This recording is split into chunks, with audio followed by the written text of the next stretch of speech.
My fellow citizens, I want to talk to you about our economy. It is important that you understand the reasons for the policy measures I've taken to combat the serious economic challenges this nation had long faced. I'm not going to talk in difficult terms by dwelling on economic jargon and concepts. I will speak in plain, clear language so that you know where I stand. More importantly, so that you see and hopefully will share my vision regarding the journey to a better, more productive economy for our beloved country. For several years, I have consistently maintained the position that the fuel subsidy had to go. This once beneficial measure had outlived its usefulness. The subsidy cost us trillions of naira yearly, such as a vast sum of money would have been better spent on public transportation, health care, school, housing, and even national security. Instead, it was being funneled into the deep pocket and lavish bank account of a selected group of individuals. This group had amassed so much wealth and power that they became a serious threat to the fairness of our economy and the integrity of our democratic governance. To be blunt, Nigeria could never become the society it was intended to be as long as such small, powerful, yet unelected groups hold enormous influence over our political economy and the institutions that govern it. The whims of the few should never hold dominant sway over the hopes and aspirations of the many. If we are to be a democracy, the people and not the power of money must be sovereign. The preceding administration saw this looming danger as well. Indeed, it made no provision in the 2023 appropriation for subsidy after June this year. Removal of this once helpful device that had transformed into a millstone around the country's neck had become inevitable.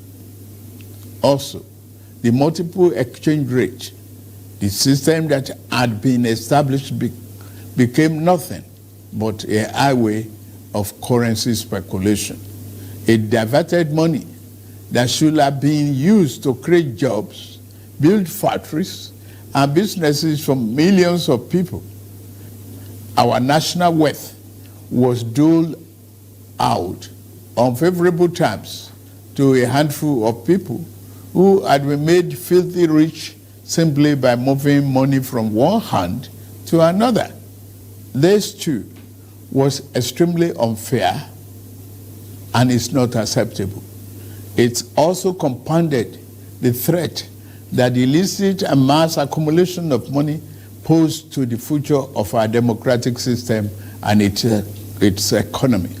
I had promised to reform the economy for the long-term good by fighting major imbalances that has plagued our economy. Ending the subsidy and the preferential exchange rate system were key to this fight. This fight is to define the fate and future of our nation. Much is imbalanced. Thus, the effect in our economy immensely profited a tiny elite, the elite of the elite, you might call them. As we move to fight the flaws in the economy, the people who grow rich from them predictably will fight back through every means necessary. But we are ready. Our economy is going through a tough patch, and you are being hurt by it, I know. The cost of fuel has gone up. Food and other prices have followed it. Households and businesses struggling. Things seem anxious and uncertain.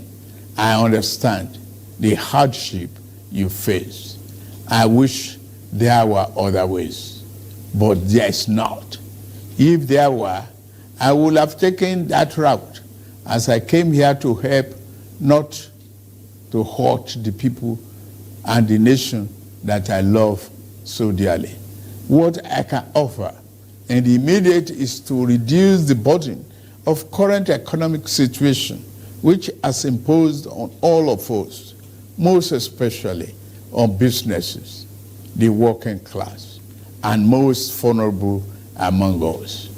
Already, the federal government is working closely with states and local governments to implement interventions that will cushion the pains of our people across socio-economic brackets. Earlier this month, I signed 4 executive orders in keeping with my electoral promise to address unfriendly fiscal policies and multiple taxes that are stifling the business environment. These executive orders on suspension and deferred commencement of some taxes will provide the necessary buffers and headroom to businesses in manufacturing sector to continue to thrive and expand.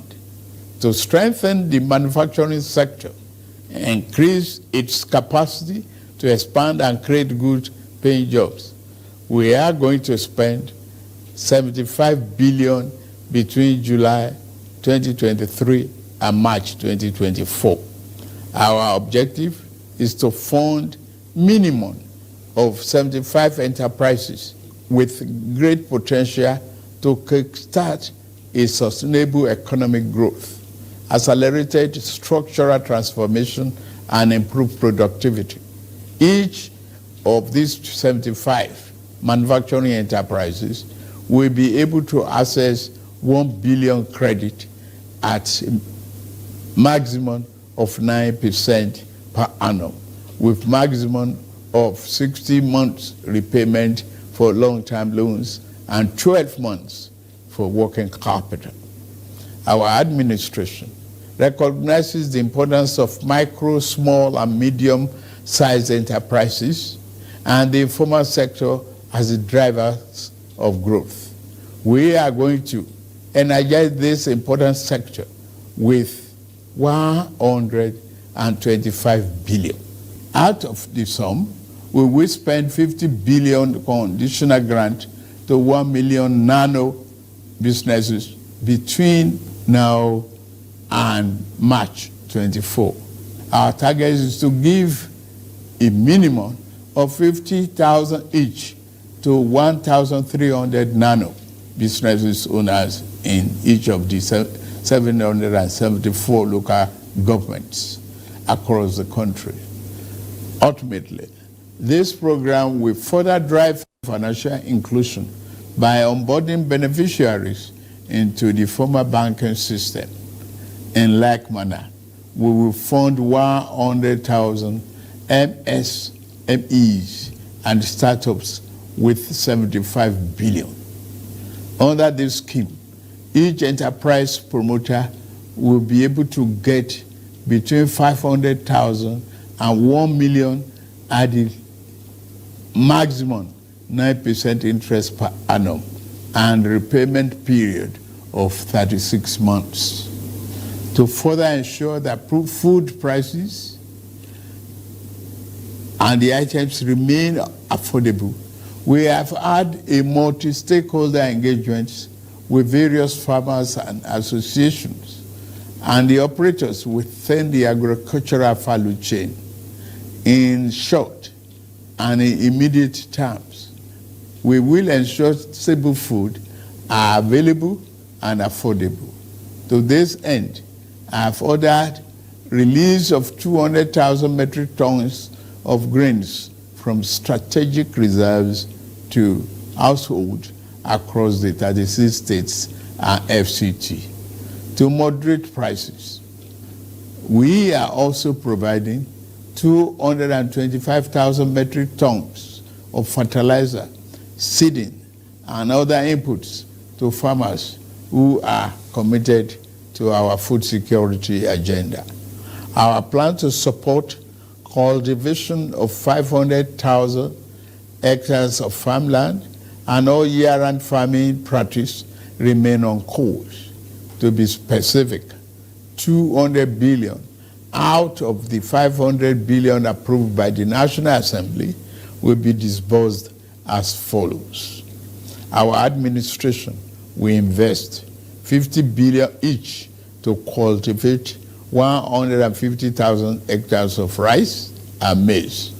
50 billion each will also be earmarked to cultivate 100,000 hectares of wheat and cassava. This expansive agricultural program will be implemented targeting small farm holders and leveraging large-scale private sector players in the agri-business with strong performance record. In this regard, the expertise of developed financial institutions, commercial banks, and microfinance banks will be tapped to develop a viable and appropriate transaction structure for all stakeholders. Fellow Nigerians, I made a solemn pledge to work for you, how to improve your welfare and living condition. It's of paramount importance to me, and it is the only thing that keeps me up day and night. It is in the light of this that I approved the infrastructure support for the states. This new infrastructure fund will enable states to intervene, to invest and reinvest in critical areas and bring relief to many of the pain points, as well as revamp our decaying healthcare and educational infrastructure. The fund will also bring improvement to rural access roads to ease the evacuation of farm produce to markets. With the fund, our state will become more competitive and on a stronger financial footing to deliver economic prosperity to Nigerians.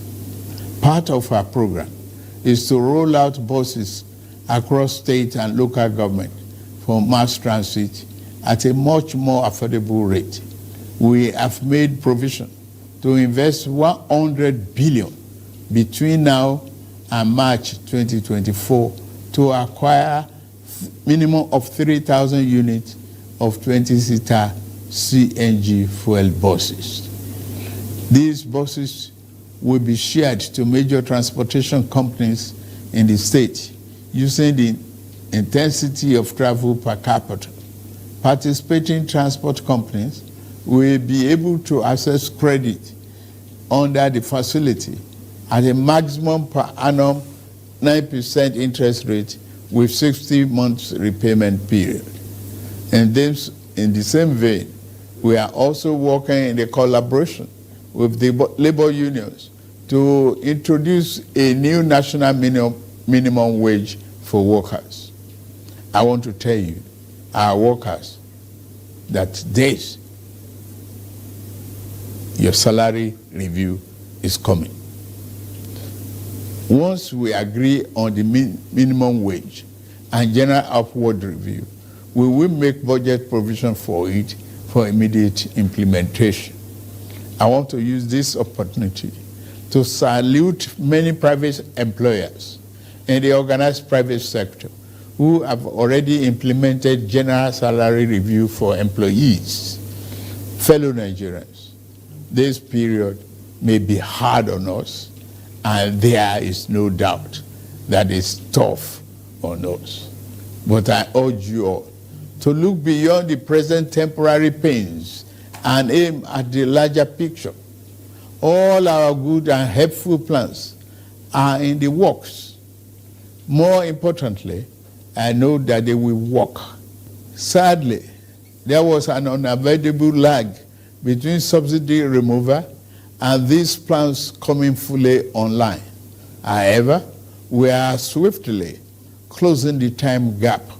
I plead with you, please have faith in our ability to deliver and in our concern for your well-being. We will get out of this turbulence, and due to the measures we have taken, Nigeria will be better equipped and able to take advantage of the future that awaits her. And in a little over 2 months, we have saved over 1 trillion naira that would have been squandered on the unproductive fuel subsidy, which only benefited smugglers and fraudsters. That money will now be used more directly and more beneficially for you and your families. For example, we shall fulfill our promise to make education more affordable to all and provide loans to higher education students who may need them. No Nigerian student will have to abandon higher education because of lack of money. Our commitment is to promote the greatest good for the greatest number of our people. On principle, we shall never falter. We are also monitoring the effect of exchange rate and inflation on gasoline prices. If and when necessary, we will intervene. I assure you, my fellow countrymen and women, that we are exiting the darkness to enter a new and glorious dawn.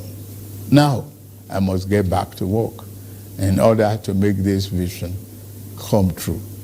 Thank you all for listening, and may God bless Federal Republic of Nigeria.